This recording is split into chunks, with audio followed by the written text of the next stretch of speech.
This video sponsored by SPO.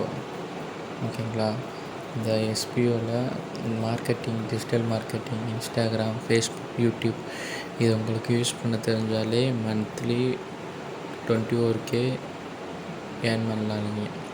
ஓகேங்களா, இதோட மோர் details நான் பயோவில் ஃபோன் நம்பர் வச்சுருக்கேன். ஓகேங்களா, அதுக்கு நீங்கள் கான்டெக்ட் பண்ணி நீங்கள் என்கொயரி பண்ணிக்கணும். ஓகேங்களா, வாங்க இப்போ வீடியோக்குள்ளே போகலாம். ஸ்கிப் பண்ணாதீங்க, பெரிய தப்பு. தினம் $300 சம்பாதிக்க அரிய வாய்ப்பு. இன்ஸ்டாகிராம், ஃபேஸ்புக் பயன்படுத்த தெரிந்தால் போதும். Content post and content publishing மூலமா தினம் $300 சம்பாதிக்கலாம். இந்த வேலை செய்ய 5 நிமிடம் போதும். Work training support, group communication support, all language customer live chat support, முக்கியமா சொந்தமா ஒரு பிசினஸ் ஸ்டார்ட் பண்ற அளவுக்கு உங்களால கற்றுக்கொள்ளவும் முடியும், சம்பாதிக்கவும் முடியும். இந்த வேலை வாய்ப்பு வழங்குவது 5 வருடத்திற்கு மேல ரன் ஆகிட்டு இருக்க நம்ம தமிழ்நாட்டு company school of business organisation private limited. மேலும் விவரங்களுக்கு டிஸ்கிரிப்ஷன்ல கொடுத்திருக்க நம்பருக்கு வாட்ஸ்அப் பண்ணுங்க.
இந்நாள்